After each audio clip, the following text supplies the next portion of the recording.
Admiral Ross never wants to play poker with Colonel Kira. Esri Dax hates Ractigino. And Dr. Wyckoff, please come to Isolation Ward 4 immediately. Hello, everybody, and welcome to the 7th Rule with Cirroc Lofton. Hello, hello. My name is Ryan T. Husk. We are joined by a very, very special guest, NICOLE DEBOER, who plays, of course, Esri Dax today. We are doing a review of Deep Space Nine, Season 7, Episode 2, Shadows and Symbols, which is the big Esri Dax coming out party. It's written by Ira Steven Behr and Hans Beimler, directed by Alan Craker. This is October 7th, 1998. Where were you? How you guys doing? I'm doing very, very well. Welcome, Nikki. We can't hear you, Nikki. Sorry. Hello, hello. There she is. Season 7, so exciting. Yeah, we made it. We finally made it to Esri Dax. And we got a little glimpse of you in the first episode, right at the last second. They gave us the teaser to kind of pull us into this episode. Right, just at that very end there. Just at the very end, like, here, get him some more. And it was great because it was unexpected. Yeah. It was unexpected. Yeah, you know what what do you remember Cirroc about and I... that first moment? Hang on. Sorry. I was just going to say, remember Cirroc, last week when we reviewed that episode and we saw you, Nikki, just show up in the last 5 seconds, we were both hit by like, wow, she just like blew up the scenery right there with just like 2 lines. Like I remembered that you came in then, but I never noticed like it was just perfect. Like you were like glowing and you had all your face was saying so many things in just like 2 lines. Yeah. We were really blown away by that. And if you don't believe me, check the tape. We did say it. But anyway, yeah, it was great. Thanks, to see. Guys. I remember that moment. And continuing on into this episode, I had a lot of, I'm glad it was coming off me. I had a lot of nerves. I had a lot of excitement. That's kind of what you feel when you're looking at you at that moment. There's so much expression in your face. And like Ryan said, you're glowing right from the beginning. And there's this feeling of familiarity, like just wholesomeness. And, we want to get to know what your story is. And I think it's just a great introduction for you to be right at the tail end of the last episode. And then a huge part of this episode, which I enjoyed a lot. Just seeing you kind of really dealing with all the emotions of being in this body, or inhabiting this body. What was the preparation like for you taking on this role? It was just, I didn't get a whole lot. I got but everything from the moment I read the audition, as I've said before on, I just knew this was my role. It just felt right for me, so everything felt really good about it. And I moved to LA very quickly, and I went and got my wardrobe and all of that. And it was all very exciting. And they gave me a few episodes to watch. And I was living at the Magic Hotel at the time. I didn't even have an apartment yet. Wow. And but it was so exciting. And that do you remember? Oh, sorry. Do you remember? I remembered learning my lines and just loving them, just loving my lines, loving everything. I could already see the scene and coming in and seeing you guys, and I was so excited to get there. And I'd already watched I just loved the relationship between Benjamin and Jake, in the episodes that they gave me to watch. I just thought it was beautiful. And by that time, your characters have grown so much, and that relationship is such a strong, pivotal part of the series. And I felt that from the stuff that I'd watched beforehand. So knowing that I was coming into this scene on Earth too, which I kind of really liked that it was on Earth and with you 3 gentlemen, gave it also that wholesomeness to have the generations of you 3 guys there, and that Sisko was going to welcome me and see Dax right away, even though I'm in this petite package, this little elfin package now, but he still sees me and welcomes me. So when I read that, I just got tingles, and I was just like, and so when I got to the set and saw you guys there, it was just perfect. It looked just perfect. And I couldn't wait to get in there and play. And then, you know, I mean, Avery Brooks, he just gives me that smile and that welcome, and it just all felt so great. I remember that in the moment. And Brock Peters too. I was like, oh my God. That may have been Brock Peters' last episode. I haven't checked, but I think it might have been his last one. Do you remember what the episodes were, the Deep Space Nine episodes were that they gave you to watch to prep you? The finale from before, Emissary, and I can't remember. I can't remember the names right now, but they only gave me a few. Mm-hmm. So beginning. Now you were auditioning from Toronto, or were you in Canada at the time when you were auditioning, or were you in? Just the very first initial, you know, audition was like a self tape that I sent in from Canada when I was filming in Newfoundland, and then they flew me down for the test. Oh wow! Was there any kind of notes about the Jadzia Dax and what they wanted for you to keep or change, or was it just like the main note? Yeah, the main note was, don't worry about that. We just want you to think about her as a new character. So that's kind of what they said, which was really helpful. I think, you know, it didn't make me stress out so much about it. Right. But then I did see, I mean, I couldn't sit down and watch 6 seasons, you know, at that point. It was literally, I came in, I got the part, and I was filming, you know, within a week or so. And as I say, I didn't have a place to live or anything at that point. So I couldn't have watched all of it at that point. So they were just like, don't worry. Like, it's going to be fine. It'll be in the writing. It'll all be there. You're a new character. And I was like, okay. So it was a lot of trusting them on that. And I did. I just did trust them, you know. And then as I went along, like later in Image in the Sand, there was a moment for sure where I was like, you know, where with Garrick, and then Nana comes in, and I realized, oh, this is the spot where Jadzia died. Then in that moment, I was like, oh shit, people might not like me at all. Like, because I just really felt it in that moment. Like, I've replaced someone, a loved character, you know? Mm-hmm. Yeah, but the beauty of that character is that the character begins with as a replacement herself, essentially, right? Yeah. Being Curzon, you know, formerly Curzon or whatever. So she's there in me, you know, and she's a link. She's a link for everybody mourning her. It's lovely because then I can be this link to her for them too. And I think that's one of the beautiful things that's expressed in this opening appearance of your character is the realization that the people who are suffering from the loss of Jadzia, that they actually get a piece of her back. Yeah. So where you see that people might hate you, I think that people love you because it's like, oh, I get a little bit of her back. I get some essence of her back. I get the memories and the story and you know, the history back, even though it's encapsulated in a whole new person with a whole new perspective. So I think it's a beautiful thing that you're kind of coming back. And you showed the right level of nervousness when I watch your performance as coming back. You start talking a lot. You're like, oh my God, I got. And I like that performance because it's like it feels natural that you're just like, just probably overwhelmed with all of this emotion and knowledge about past lives and stuff. And I knew that I was never going to be able to be Jadzia, nor did the writers that they want me to be Jadzia. So I was like, this is what I'm going to be. You know, I'm going to be something very different, but light. And I definitely wanted to bring a light in with me.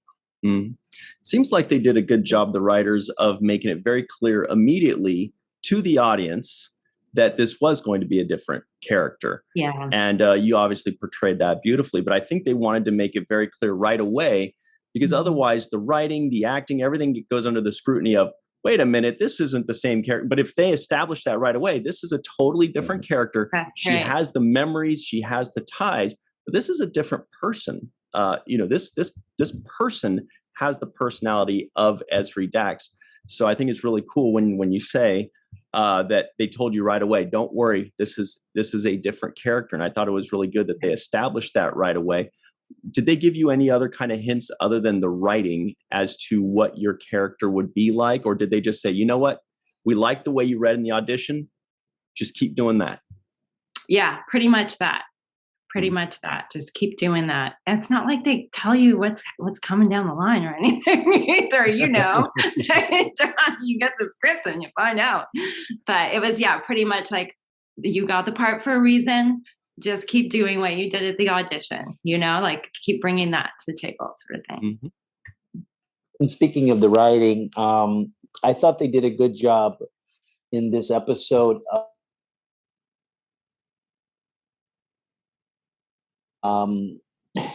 A personal kind of connection with Sisko, but also like there were lines that you were able to cross because of your past history with him. Like when you're like, I'm gonna go with you guys. That was right off the top. It's like, okay, you're gonna come. Like, not too many people will be able to force their way into Cisco's schedule, right? And that Sisko would be happy about it. Right. So that right off top, you're like, I'm coming. And I love the line you gave, to which I thought you delivered excellently, where you're like, aren't you guys glad you brought me along? Because everything was going to shit. And you're like, hey, aren't you happy that you brought me? It was like, so I love that delivery. But also, and there was another one. Did you get taller, or did I just get shorter? Another one? Yes, beautiful. You get taller? I get smaller. Yes, it was just beautiful, especially for the history of the character. It was so fun. The writing was so great. Like I say, when I read it beforehand, I was like, oh my God, I see it. I can't wait. And then when I got there with you guys, I mean, it just was like magic, you know? Yeah. And then like what I was saying was also like, so because Sisko is kind of losing his mind in this episode, right? You're playing the person who like tries to like bring him back into reality and like right the ship or be some kind of lighthouse for him so that he can find his way. Yeah. Because I'm the old man and I'm there in his time of, he's kind of losing his mind here, you know? And so I show up. But that's like, thank goodness that, you know, Avery would allow me that. And Avery's such a great actor. Look at this tiny little girl, you know, and be like, you know, I feel better in her presence. Because that's pretty funny. Right. Your character kind of needed that endorsement. That's introducing this new character. If you are going 100%. To be a character that is beloved and that is going to be a main or a lead, you know, unless you're a villain, if you need to be part of the main crew, then they need to know this, and that kind of, you know, endorsement or acknowledgement from the lead, basically tells us, she's with us. Don't worry about it. She's with us. It's all good. And for me as an actor coming in, knowing that I was coming in the 7th season, going to, you know, work with all these characters and stuff, that helped me immensely for my first scene to be with him and getting that endorsement, you know, it really, really made a difference for me. And I know you touched on it a little bit earlier, but I thought it was so cool. And again, I've seen this before, but rewatching it, you catch so many new things. I just thought it was so cool, as you mentioned, that your opening scenes, your opening episode, your opening plot was all about the Siskos, the Sisko and the Siskos. So you got to spend some special time just with Cirroc. You got to spend some special time just with Avery and Brock, you know, and it was just such a great way to introduce you to the story and us to the character. And then it's like you get an introduction to the show and the Siskos. And then at the end of this episode, you get a second introduction to Deep Space Nine itself. Did you feel like they were kind of bringing you in bit by bit that way? I mean, I don't know if that was the intention or just the way the story, but it worked so well for me as an actor coming in. And then I love that very last moment when I come to the station and I turn around and I look back at everybody like, Worf, we need to talk. That killed me. I actually laughed out loud. They're like, oh, hi. Worf, we need to talk. That was brilliant. That's so funny. It was so fun to play with that too, and have, and then I was really there because I was a fan. I did watch Next Generation. I was like there with Michael Dorn, as Worf, and just saying that line to him. I was just like, oh, this is going to be so fun. Wow. Yeah, I thought this episode was super packed with a lot of stuff, and it's amazing to me that they were able to have. I felt like there were three kind of major storylines in this episode. There was the, it was your character's introduction with the Sisko orb search, which I love that whole. I really love the outfits too. I don't know. The outfits were so cool. Cirroc loves treasure hunt episodes. Those are his favorite. So he's like all about it. No, I drew my little. This is my little sketch of the. Oh wow! The stuff that they were wearing with the backpack. That's so cool. But I love the outfits, and it reminded me because like now on the new Star Trek, every episode they have the coolest outfits. They have an away mission outfit. They have just the relaxing outfit. They have like more outfits than so many outfits. Yeah, right? whereas old school Star Trek, you guys would sleep in your Starfleet uniforms. Every time there's a scene, there's their Starfleet uniforms. Right. Now there's an outfit for everything. There's a Starfleet logo, the communicator, but it's a jogging suit. It's a workout thing. It's a basketball outfit. So now it's multiple things. But just seeing that remind me that, we had our own little cool little, sand over us. Lawrence of Arabia outfits. So I really love that kind of introduction. I thought it was clever that they were able to weave in all of these major storylines with the introduction of your character, which is a lot to do just to that in itself, but also resolving this prophet experience with Sisko and his, wrestling with himself and being this emissary character. Them closing the Dax thing at the same time they're bringing you in. I thought that is also clever. Very clever. Because on one side, when they cut, it's about closure for Dax. I mean, for Jadzia. For Jadzia and the closure there. Yeah. And they don't even know that you exist, which is another kind of great thing. Because here you are on the other side, you pop back up again. And it's like, that might have even changed their whole narrative on this side had they known that you were there. But I love that they had these dueling storylines going on. I thought made it even better for highlighting how special your presence was. Totally. I agree. Yeah, I was thinking about the same thing. That almost seemed like the crux of the episode there was. Right. And again, this was something I didn't catch the first time. I just kind of watched it like a dummy and just was like, wow, this is so cool. But now I look at it more deeply, and it was really interesting that Worf gets his closure and all the other friends get their closure. But specifically, especially Worf gets his closure. And he's like, finally, my wife can rest. Because he thinks she's in this middle zone where she's not really. Finally, my wife can rest. And then he turns around and it's almost like a resurrection. It's like, it was almost as if the timing were waiting for him to have his closure before he was ready for, this new, situation to come up. Yeah. Thank goodness she was in Stovacora by then. Yeah, because if she showed up before that, he'd be like, hang on, this is getting really confusing. You go back outside. Let me do this other thing first. Yeah. Did they walk you through the whole Dax makeup experience beforehand and say this is what to expect? Or was that something that just hit you by surprise? I can't remember. I don't think so. I think it was all just like throw you in this outfit, show up on this day. Wardrobe fitting, No, go here, go there. It was pretty crazy. It was pretty crazy. But Was it Michael Westmore doing the yeah, doing your yeah, I had just my pretty makeup done first by, oh gosh, why can't I think of her name? What was her name? Was it Kim? Karen? Was it Karen? Oh my God, Mary Kay. Mary Kay. Mary Kay. Okay.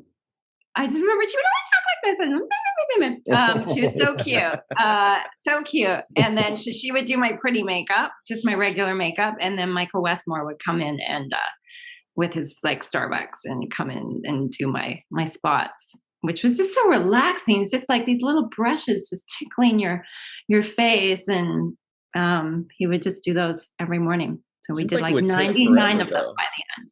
Didn't take that long at all. By that time, he'd been doing it for years. He could do it with his eyes closed at that. He didn't even there. And people would ask, was there a what do you call it? No, he did it by hand. Did it by hand every day. I think he just enjoyed doing that. And he would come in and just chat about where. Yeah, I enjoy doing it too with a gorgeous Nicole DeBoeer. I really treasured them. That's really hard, you know. It was lovely. I felt, yeah, I did feel pretty spoiled, and those were lovely moments. And then I'd be like, "Oh, Michael, go on. Oh, was it a nice restaurant?" And I'd look over, and there would be Armin, just like, all getting his makeup done. He's on hour 4 or whatever. Wow. It does seem like it would be almost a little therapeutic for him, though, because of the way the design was of the makeup. It was almost like putting a puzzle together. It's like a relaxing thing where with him, he's just doing each individual little design. He probably has it completely memorized in his head by then. At some point, I bet it's identical. Yeah, I bet you it's identical at some point. It's just he starts with the same set of patterns. Mm-hmm. I'm sure he does. Mm. Yeah, that's amazing. That's great. Did he ever hold up like a sheet of paper that showed exactly what the design was supposed to be, or was it just always by memory? No, just by hand every day. Just, it was always a little different. And then he would number it right down here. It was just like an orange and greeny brown, just kind of 2 colors really. And that I could tell. Yeah, I think so. And then he would number it with Roman numerals down here. And now on Halloween, he drew a little pumpkin. Oh, really? Yeah. I know. Have to look close for that one. A pumpkin. All right, we will look for that. Because it was orange paint and it was Halloween, so pumpkin. That's a real Easter egg right there. Yeah. So we've got a lot. I have no idea what episode that would have been in, but I had a pumpkin. We'll check though. We're gonna be watching, and it was on your right side. Yeah, right. Yeah. So, okay, we'll check for that. We got a lot more to talk about. We do have to go to a very quick break, everybody at home. And I specifically want to know the interactions between the two of you. Personally, I want to, because this was what you shot first, I'm assuming. And I also assume that it might have been pretty hot where you guys were, because it must have been August, but we'll talk about all that good stuff. Everybody stick around. We'll be right back on The 7th Rule. Well, hi there, everybody. Welcome back to The 7th Rule with Cirroc, Lofton, and Nicole DeBoeer. Hi. We are doing a review of Deep Space Nine, Season 7, Episode 2, of course, Shadows and Symbols. Let's do the trivioids very quickly. These are the trivia pieces that may or may not have made the cutting room floor at the opening segment. Quark volunteers for a Klingon mission. Ezri gets space sick. Sisko is a lot happier ever since Ezri showed up. Ezri Dax hates Raktajino.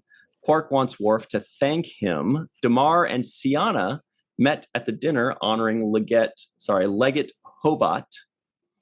Dr. Wyckoff, please come to Isolation Ward 4 immediately. 14 Romulan warbirds are on their way to Derna, and Admiral Ross never wants to play poker with Colonel Kira. Those were the trivioids of the week, if I said them correctly. So, okay. This was episode 2, so you guys obviously shot this in August, right? Since October July? 7th, either July even, you think? It was July when we started. It might have been the very end of July, so the beginning of August. Yeah. Wow. Yeah. And that was the desert, right? So how hot was that? I kept trying to watch to see. You guys were relatively dry considering. I thought you guys would just be drenched.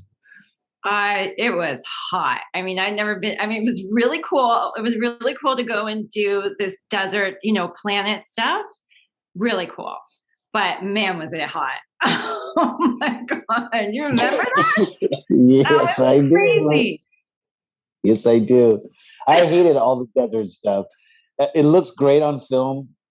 Listen, I was so glad to get back to that studio, and ever since then, I love to work in a controlled climate environment. I like to be in a studio. I am not good with weather, heat. I'm overheating. If it's cold, back when I had my contact lenses, then my eyes would water. I have watery eyes.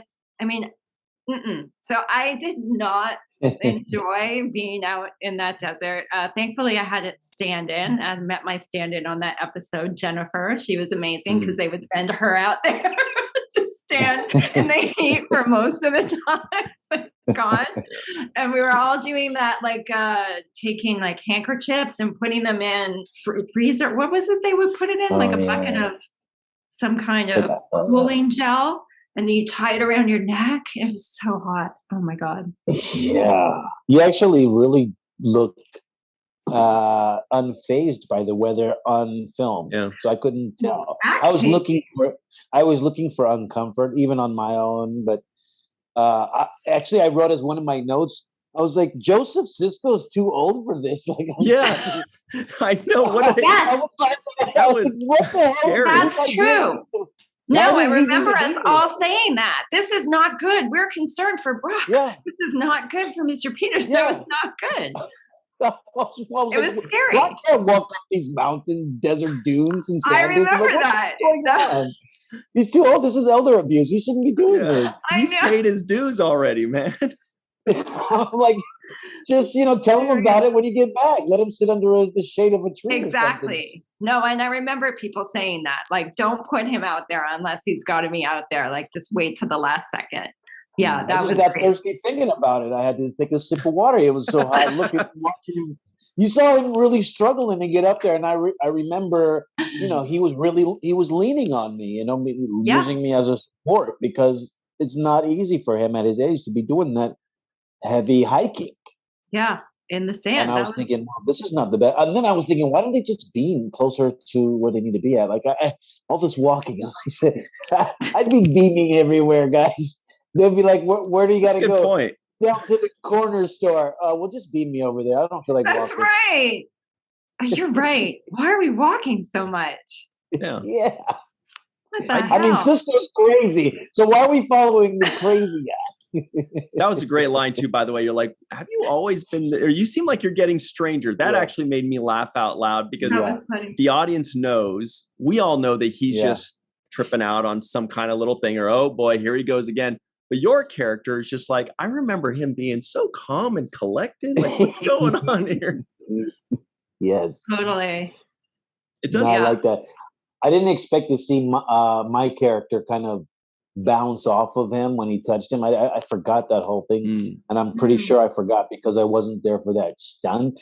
I'm pretty sure Todd, my stand-in, was doing that stunt.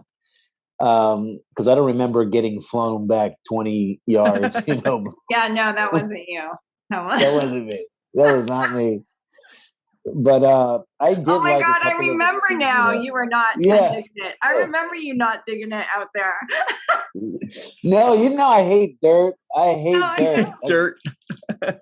I just don't like dirt and bugs. So I'm not the best for stuff, Dirt and bugs. I'm like a sterile environment too with dirt. Me too. But you know what? It looked really cool, and our outfits were. It looks good.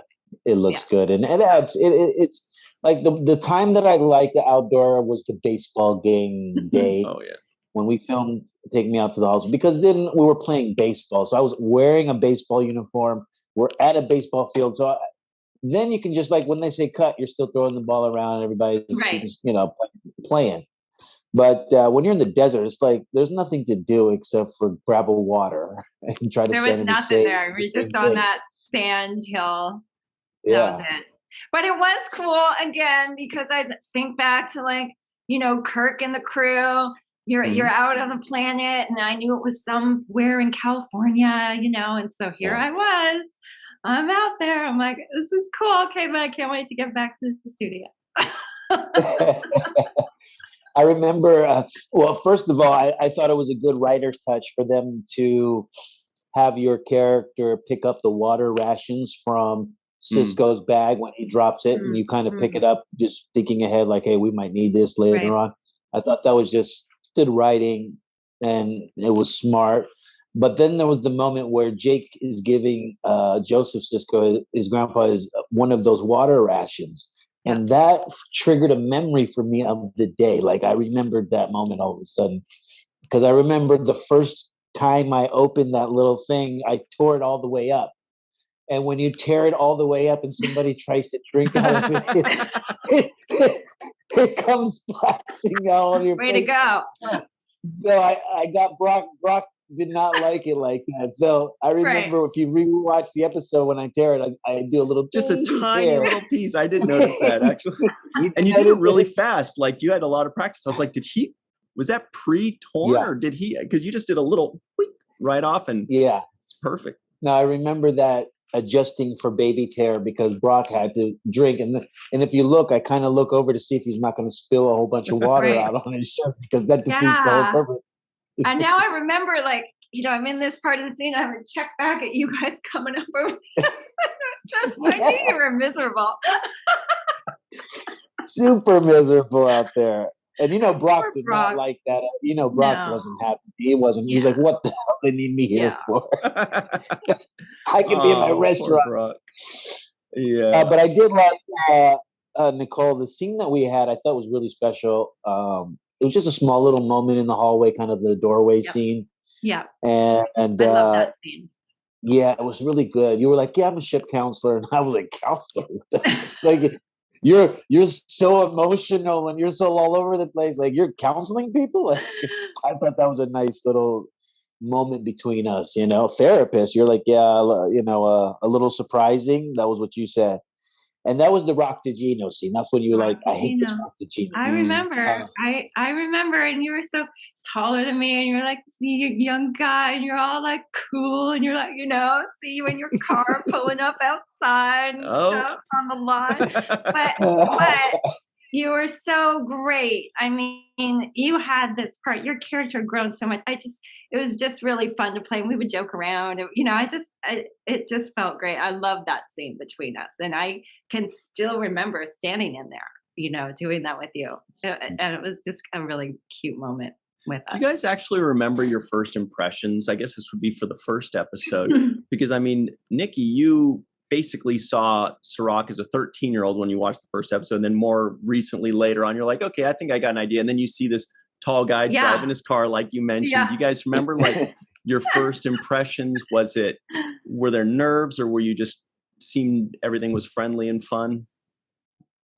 It just felt good to me. I remember it was more later when Aron would come into the mix that there would be more, you know, and but it just felt very nice with Cirroc. Because we were the younger ones. That again, Aron, I hadn't met Aron at that point, so you know, we felt it was still an age difference, but you know what I mean, like the younger ones. I just thought you were super sweet and you know, just like really eager and professional and aware, and you were, you know, always listening and just soaking up everything. But I just thought how sweet you were, how kind you were, and how well spoken. And I was like, because some people, actors, you know, all kinds of actors, have certain kind of chips on their shoulders or arrogance or different qualities that. No, I'm just kidding. I'm not going to start with the names. But certain actors can have a chip on their shoulder. They can walk in thinking that they're better than people, or they can melt under the moment too and just feel inadequate and like this is too much for me and it's overwhelming. I thought you did an excellent job of just, you're coming into a show that's already, established, already almost, on its last season already. And you fit in as fast as you could possibly fit into a cast, in my opinion. So thanks. That's what it felt like. It really that's felt what I like felt. that. It really that's how felt I felt. Like you were instantly just like boom in, and because of your personality, because you're so gracious, because you're so warm, because you're so pleasant, because you're so bright and articulate, and just able to get all the beats that they wanted to get done too, and translate all of this in such subtle ways. And I knew too, I'd never been on a show for 6-7 years. I'd been on a show for a whole year. So I know what it feels like to be a series regular, and you're enjoying it, but you've been doing it a long time or whatever. So it's nice to have that injection of someone who's like so grateful to have just gotten this part, and there's that energy that you bring to it too. And then it, I know how that can feel, that can revive you again too. It's like, oh yeah, right. Yeah. It's just, it's just fun. It's just a fun energy to bring into it, because I've been on the other side of it too, but everything just felt like it fit so well. Like it just really did. Felt like I was meant to be there. And I just felt like I knew you guys already, it just really felt right. Seems like it also brings a breath of fresh air for the writers, because now they've got a fun new character with which to work. Like it kind of breathes new life into their creative process. I mean, they're obviously they're losing a piece that they love, but getting something new creates new storylines and new situations and something new to play with, something new to think about. And I'm sure what you guys feel as actors, the writers also feel that kind of breath of fresh creativity. Now, at the same time, I didn't fully understand everything that was going on. I mean, I was just kind of faking it. That's a lot of storyline, and you're the emissary, and there's Bajor, and I was like, I don't really totally get it. I'm just gonna act like I do. Yeah, that was one thing that, when we interviewed with Terry, she said that she was intimidated by Avery because he has so much skill as an actor. And she basically said in the beginning to go easy on her for all intents and purpose, and felt like he did. He made it easier for her and didn't really.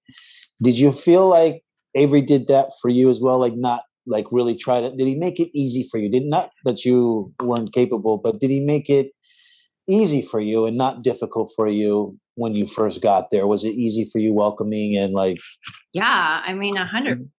Like I say, from walking into that scene with you three gentlemen, and him giving me that validation, and that's where when you saw me interact with him that day, that was the first time that I interacted, and just everything always felt that same way with him. I loved my scenes with Avery Brooks. I love them. They felt so natural, so good, so fun.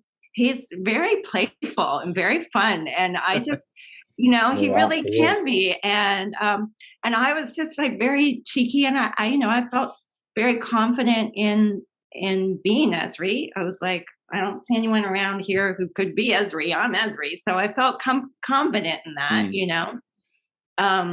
and the writing was great. And of course, he's such a great actor. So I loved all my scenes with him. That one where I'm upside down later. And like, I just remember really enjoying that scene. Even when he's like giving me a little bit of hell, he's yelling at me a bit. I loved all of it, because then he gives me that smirk, just so great. Yeah. I was going to ask you if you had any specifics of things that he did that were fun or wry or playful, because we see it all the time in scenes with Cirroc, with Avery and Cirroc, where he adds like the towel whip, or or he gives him a punch, or he goes like, okay, and like makes fun of him a little bit. Like so many things. In one episode, he actually says hammock time. Like they're setting up a hammock, and that wasn't written in. That he goes in the 90s, Avery Brooks decides to go hammock time when they're putting up a hammock. So there are all these playful little things. It seems like he kind of embraced you as well as somebody with which he felt comfortable being playful. Did you have any specifics? You kind of gave us one about the smirk that you said earlier, but yeah, I mean, it wasn't so much between the scenes, it was, I think he just thought I was a crazy little elf from Canada. Like I was just sort of slightly like do do do do, and someone heard me say, I'm doing my scene with Avery, and they went, "Did you just call him Avery?" Oops. Oh my God. I'm like, why? And they're like, it's Mr. Brooks. I mean, whoa, did you call him Avery to his face? And I was like, yeah, that's his name. I didn't know. So. And they're like, oh, it's Mr. Brooks. And I was like, oh, well, I didn't know that. Sorry. Then I came back out to set and we were doing that scene where I'm upside down and stuff. And then I was like, oh, Mr. Brooks. And I grabbed his hands and I bent down in front of him and I kissed his knuckles or something. I was like, I'm sorry, Mr. Brooks, Mr. Brooks. And he was like, look at me. He was like, what is wrong with this child? Right. And he was just laughing at me. And yeah, I just came in with that sort of energy with him because I feel like it was obvious as well how much I respected him as an actor. I mean, it just was unspoken, So I don't know. It's just one of those things. Some people you get along with, some people you don't. We just worked well as actors together and stuff. But we weren't like goofing around a lot between the scenes or anything. But as soon as it was action, it was just on, and it felt like playing. It was great. Yeah, and Avery plays a lot with his pauses, his looks, his eye looks. He'll give you a pause. Yeah. He'll kind of bend. He'll stretch a moment out where you're like, like all this stuff starts to bubble in the air just off of the. That line where he says, "Am I intimidating you?" or whatever. It's like, and I'm like, so funny. I think it's so good. You mentioned Aron, and he's not in this episode, but he is our one of our guiding lights in this show, and really the reason we do it. But Aron Eisenberg, how did you develop that kind of bond that you had with him so fast, so deep? Your guys' chemistry is amazing. I've watched you interact before, and I just feel like you guys have known each other going back even before we met on this show. But it just felt like it. I just remember when he came to set one day, and he just had that amazing energy. He was so happy. He was so freaking happy to be there all the time, and so grateful to be there and so happy, and such a hard worker, and such a great actor. But he would come around and he wanted to check me out, the new chick on the show, who's this new girl, and so he was coming around and being playful with me, and he started that whole thing of like, hey, Nicole, and then giving me the bird or whatever. Oh boy, that game. Yeah, that game. And I was kind of like, okay. The middle finger game, and then I was like, all right. We both but so he could be a little annoying at times. He could be kind of annoying, but in a very lovable way, and he just wore me down. Yes, Cirroc, it seems like when you were asking what Aron, how they became friends so quickly and easily, knowing Aron, it just kind of feels like Aron wouldn't have it any other way. He was going to force, it's okay, new person. All right, we're going to be great friends. We're going to get along. Yeah. And I'm going to figure you out. It just seems like. Or he's going to make the whole thing out of you not being his friend. So don't do that. She hates me. I know she hates me. Oh yeah, there she goes. There's that look in her eye. I know, Nicole. Exactly. That's all right. So it's either one. So it's easier to go with the friendship route, because otherwise you can make your life more miserable. No, he forced that on me 100%. And then certainly over the years, more I got to know him better over the years, going to conventions and stuff is when I really, and having opportunities to go out for dinner with him and stuff. And then that's when, it became, but back then he mostly annoyed me in a good way, in a cute way. That's Aaron. That's it. He annoys you until you like it. Until you like That's right. it. But then, I mean, when we did It's Only a Paper Moon, I mean, that was just so wonderful to work with. He was just so great in that episode. And it's coming up. Yeah.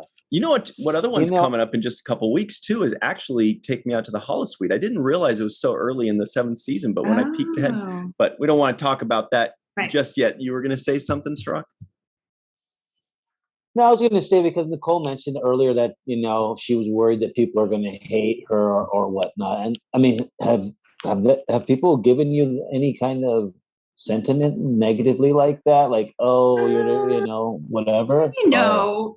Online. I know 1 or 2 people have done it, but it's not like a major. No, not really. No. To the opposite, like I've said, I went into my trailer and I hadn't even shot anything, and there were like 2 huge garbage bags of.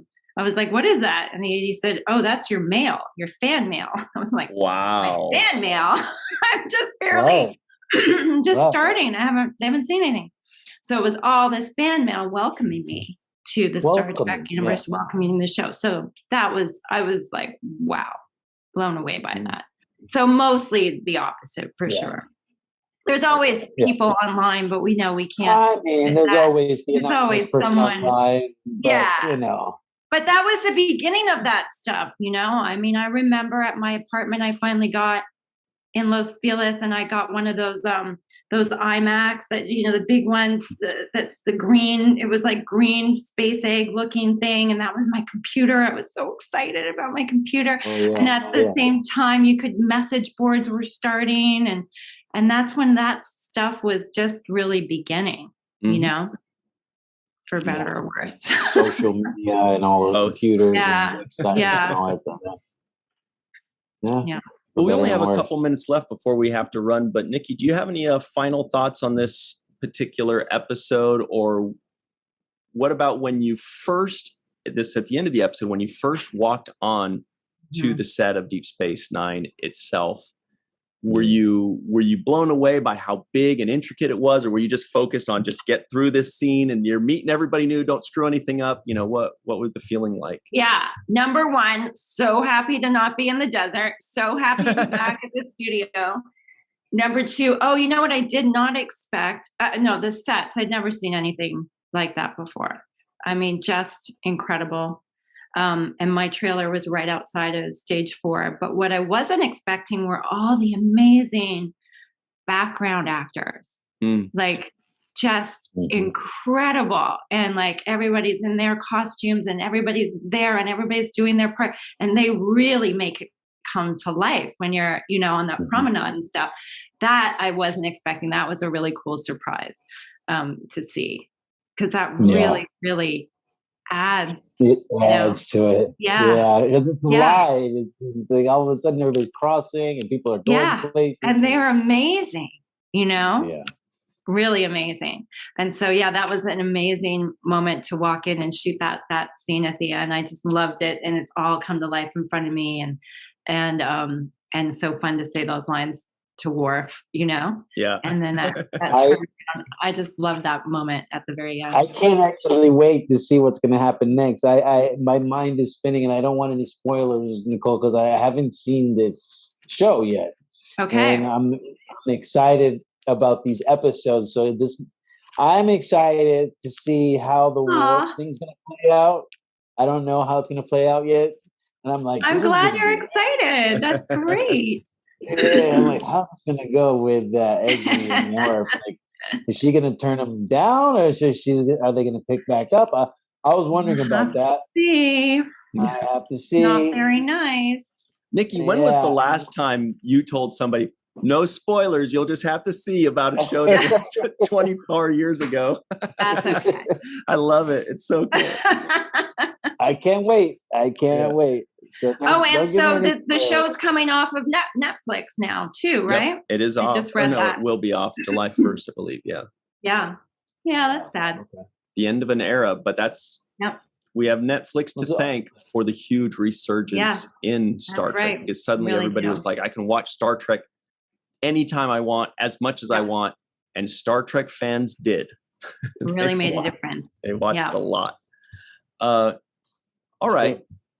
Well, Cirroc, it's time for us to give our thanks to our good friends, and they are Homer Frizzell out in Walter Koenig's former apartment building in New York City, Dr. Anne-Marie Siegel in Manhattan, Eve England out in Wales, Yvette Blackman Tom, Carmen, a.k.a. Skillet, Tim Baum, a.k.a. Grandpa One, but he's also a.k.a. Bubbles One apparently now, TJ Jackson Bay out in Missouri, Bill Victor Arukin,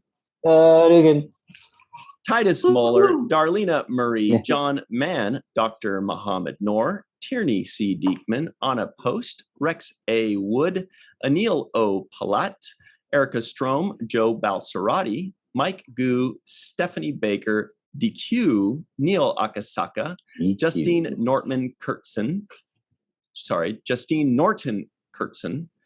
and of course, Dr. Susan V. Gruner.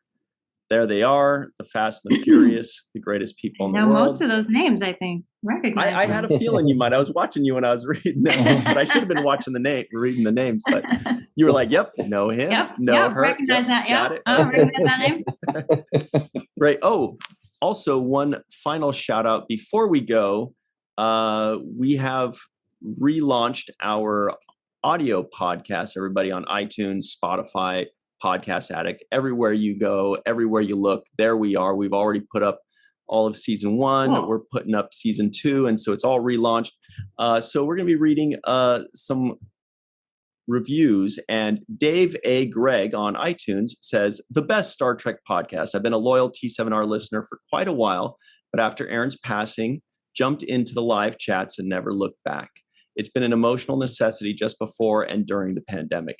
Aaron, Cirroc, and Ryan have been shining examples of how to bring Trek community together with love and appreciation for what it is. It's more than looking at Deep Space Nine on the surface. It's the shared experiences, emotions, friendship, production background, and insights gleaned from each episode and what the characters and overall message means to fans. I can't recommend The Seventh Rule enough. And Nikki DeBoer is awesome. I added that last part, but that was a great... That was lovely. Thanks, Dave A. Gregg. Yeah, my mom writes very well. I didn't know she was that good. All right. That's about it. You guys are well loved. It's a great show, and thanks for having me on. Oh, thank you, Nicole. This is so awesome. I like Ryan was saying right from the beginning, you lit up the screen, and we were excited to have you on and talk about this, your beginning journey in this show, and there will be more. We hope to have you back. And happy to be here for sure. For sure. Once we find out what's about to happen. We do really, really hope to have you back, Nikki, and we really appreciate you taking the time in your busy schedule on a completely different coast. We really appreciate it. Thank you so much. Absolutely. All right, everybody at home, stick around for the free-for-all. And until then, always remember the seventh rule. Hey, everybody, welcome back to the seventh rule with Cirroc Lofton. Hey. Hello. As you know, we are doing a review of Deep Space Nine, Season 7, Episode 2, Shadows and Symbols. We are joined by people wearing, there's so many Sisko kids going on here today. We have Goldu Scott here wearing a Sisko kid shirt from Abyssinian Kiosk. We also have Dr. Muhammad Noor wearing a Sisko kid shirt from Abyssinian Kiosk. We also have Eve England here wearing a Sisko kid shirt from Abyssinian Kiosk. Anil O. Palat is here wearing a shirt from Abyssinian Kiosk. I don't think it's a Sisko kid flavor, though. No, that's an original, nice, beautiful design. Yeah, it's gorgeous. We also have Homer Frizzell wearing Ferengi eyes. You can get yours at teespring.com/7thrule. We got Grandpa One wearing his James Bond shirt. Bubbles. And Malissa Longo is here wearing a cool shirt as well. Oh, there it is. It's a Malissa Longo creation. Mm-hmm. Walking art made by Melissa.com. Wow. We're severely underdressed, Cirroc. All right. I see. Scott's got a color that I haven't seen either. Was that like a tan color or? It's kind of like an army green with the white. Army green. with the Yeah, white. I love this. Is my favorite green, probably of all time. Like that. All right. Well, let's have some fun, shall we? Dr. Mohammed Noor, have you seen this episode recently? And if so, what did you think? I did. I really enjoyed it. I watched it maybe about 4 or 5 days ago, just in preparation for this discussion. It was really good. I made one mistake. I didn't rewatch the one before it, and I just jumped right into that one. So I was a little off kilter then going in there, but I had a few quick looks at Memory Alpha to remind myself, like, oh yeah, that's right. Okay, I see what's happening. But yeah, I thought it was very well done. I mean, it was a great introduction to Esri. And it was interesting how the word destiny kept on coming up. Like, you're fulfilling your destiny, Benjamin, and like Esri is from the USS Destiny. So it seems like a good theme for what's going on for the rest of the season. But I really enjoyed it a great deal. I didn't even catch the USS Destiny. Good catch. I didn't catch that. Yeah. Oh, did you guys get the I think there was one NAM this episode. Did you guys catch it? One non-appearance mention. Jadzia. Yeah. Trying to make it seem like it was sneaky, but it's not. It was all over the episode. Well, let's see. Well, there would have been other NAMs as well, because I think we saw some of the previous hosts by now. Yeah, that's true. They named all of the previous hosts, but I was like, I'm not writing all that down. Oh, okay. All right. but yes, you're right. I think they named them all. Yeah. What do you think of the episode, Homer? I liked it a lot.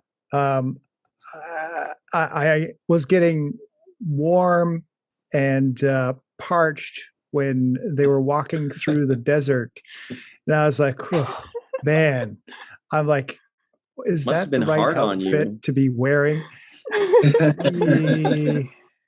Yeah. I have a nitpick for later. Ooh.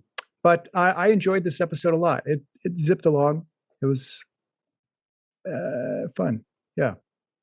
You're also wearing possibly the coolest hat of all time. Yeah. Have I shown you the back of this hat before? No. I haven't seen Well, it'll come through as backwards, but I'll do it anyway because I think you'll be able to figure it out. Nog. It says, everybody just listening in, it just says Nog on the back. That's brilliant. That's nice. Take me out to the holosuite. Yes. Exactly. So good.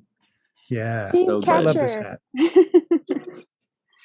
All right. Well, Eve England out in Wales, who's already dreading the World Cup because she's worried that England and USA will go on in her group and leave Wales behind. What did you think of this episode?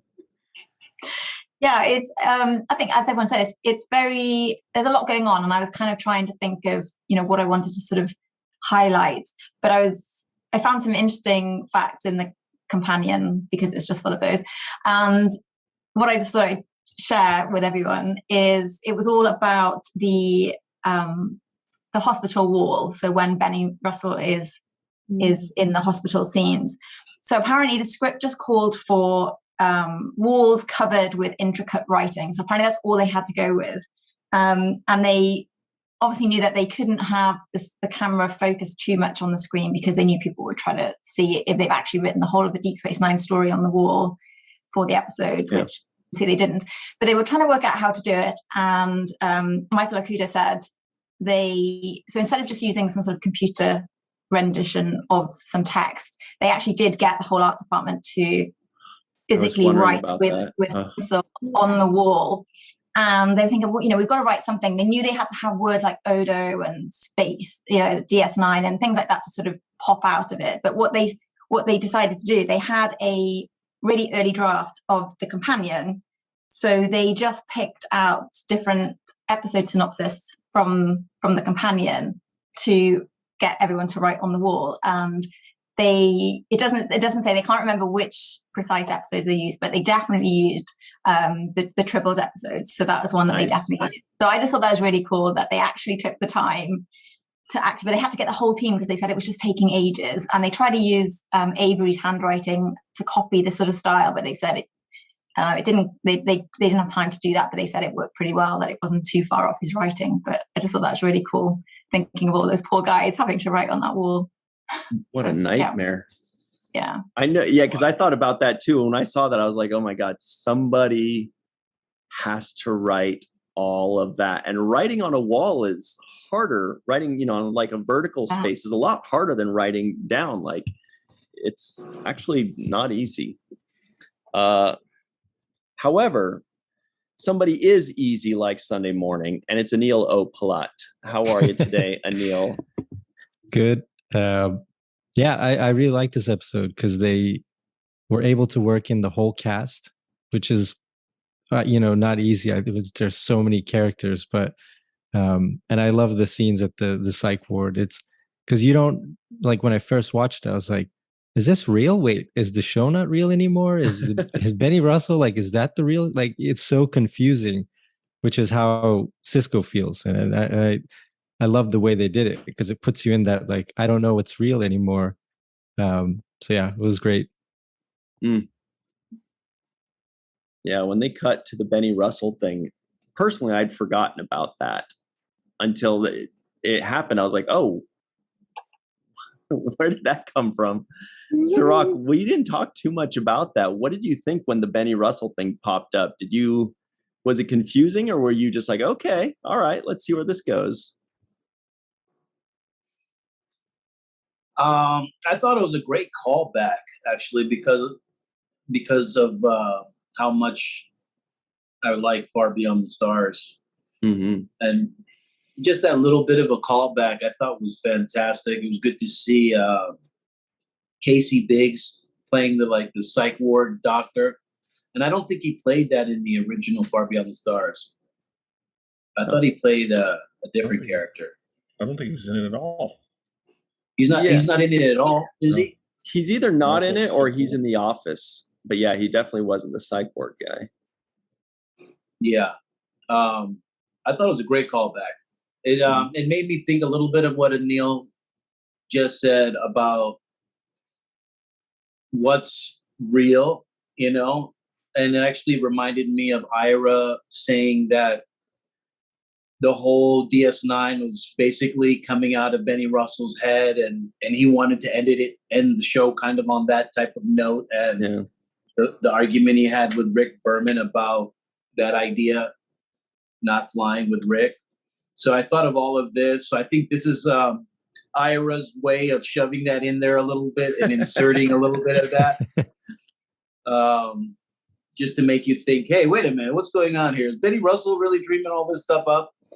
And then the other thing I thought about was the point that Eve, when you just made about the writing on the wall. There was a moment when I was watching it, I was thinking, should I pause this and try to read what's on the wall? And then I thought, that's going too far. I don't want to go that far.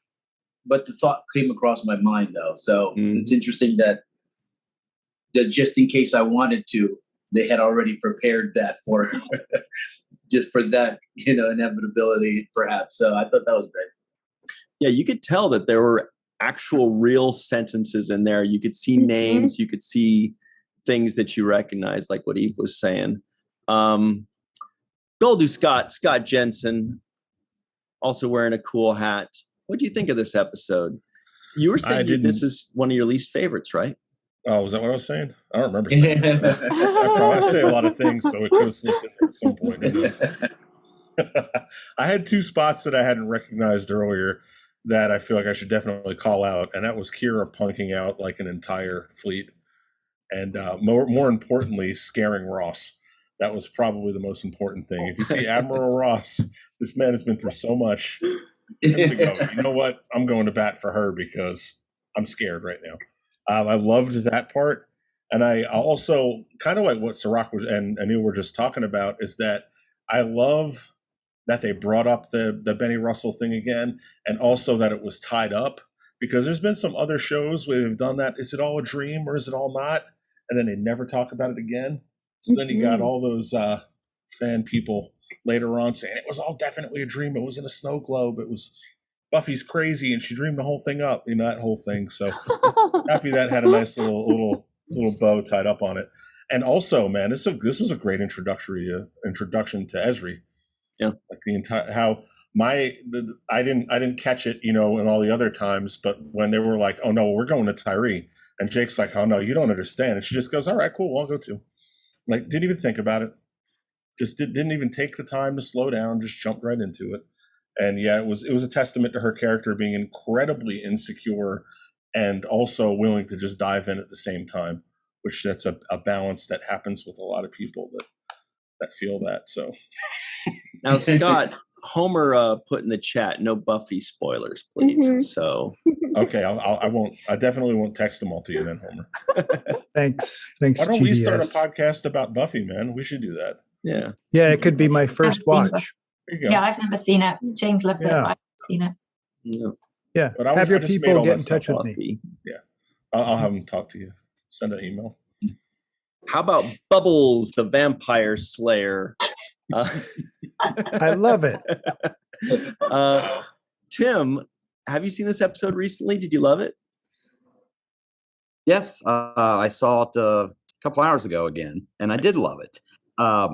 One of the things that stood out, and I remember first time I ever saw this episode, there was a movie in 1982, Joe Clayburgh was in it, I'm Dancing as Fast as I Can. And it was based on a true story of a screenwriter that was coming off Valium addiction. But she did that whole solve the world's problems by writing all over the wall when she was going through withdrawal. And for some reason, that just reminded me of that whole movie from back then. I did like the secondary storyline with Kira. It's like, oh, we're going to get our ass kicked, but I'm still going to bluff till the end. Yeah. He was almost like, today's a good day to die. So, well, and Odo was going, well, I thought it'd last longer than this, but what the hell, Odo didn't seem too excited about the about her bravery, right? At first he was gung ho, but then he was. Yeah, well, he's kind of like, I guess if you're going to go down, we're going to go down together, so might as well go with you. So, I thought it was a great introduction to Ezri, and also it really defined the whole emissary. It's like he comes to the realization, I was picked to be emissary before I was ever born. So regardless, my whole life was leading up to ending up at Deep Space Nine in the wormhole. And then when he came up with that realization, and I did like the little scene where he was like, you used my mother's body and then you abandoned her. And she realized, I don't love this guy, so I'm leaving. So yeah, that was kind of a dig. It's like, what you did to my dad doing that. But I think it's a great introduction to the final season and how the whole emissary and religious aspect plays out. So it's a little dark. Yeah, that little aspect there was pretty dark. Where you're like, wow, that's hardcore. That is hard. Yeah, it was. And very good episode. Mm-hmm. Malissa Longo, did you think this was a great episode? It was alright. Boo. Dad's kidding. Just kidding. No, it was a great episode. I really liked a lot of different elements from it. All three storylines that were going on at the same time I was invested in. I loved Quark's responses to everything, especially when he says, take me out of the oven, Mookie, I'm cooked. So funny. And then but my favorite line was when Kira tells the senator that she's not dead yet. So I was like, yes, that's my girl. And I like how the orb of the emissary was kind of like Excalibur, and it was meant only for Benjamin. That was pretty awesome. And I thought it was pretty brave of Jake to get so close to somebody who had just exploded all over the console. And then because she gets space sick and she's not off the ship yet, so there's a chance for her to explode again. disgusting. Very brave of you. You imagine the smell. Gross. But Siskos I are really- made of sterner stuff. than me. Yeah, that's for sure. But it was a great episode, and I was sad to read that this was Brock Peters' last episode in the series. Yeah. Which makes me sad. That's because they asked him to walk some more sand dunes, and he said, "You know what? He's like, done. I'm done. I'm done walking in the desert. I'm too old for this." Yeah. That's like Lethal I Weapon, paid right? my Isn't that dues. that? I'm too old for this shit. Yeah. I don't know if you were, I mean, did you guys have that thought too when you saw him climbing up? I was like, why did they bring Joseph along? This is not like it's not like a casual hike. He's way too old to be doing this. I thought it was almost like elder abuse. I did read that Ira wanted him there to keep the family together. I did read that online that they were like, in August. Are you crazy? Yeah. It does say that in the companion, but it does say that we're worried just about say, him. I'll wait for you over here by this tree with this water or something. Just like, a little umbrella. I'll meet you over there. Yeah. Yeah. Well, when you find it all being down there. It says more towards Joseph Sisko's character, because he would have gone along with Ben on this quest with him. I don't think he would have stayed behind. Mm-hmm. But they should have given him sunglasses and a A mask. hoverboard. And then that way you Even could just Michael use J. a Fox had a hoverboard. body I'm double. just saying. A little lemonade with an umbrella on the top of it. Mhm. Malibu and rum. Melissa mentioned one NAM that we missed, which is Moogie. Oh yeah. Oh, I did miss that. Actually, I guess in that That's a regard, you good could name. also say that when he said Worf, son of Keldar. Didn't say Keldar. Poor Keldar. Actually, at that point, you could add in Keldar. Mike Hammer and the Costomogen too. No. Get him, Homer. We have seen Costomogen. No, Actually, Homer, before we go, you've got a nitpick for us too, right? Uh-oh. I do. Nice. And it's an observation if I had a certain task to perform. But I would think in that day and age, they would have had better shovels.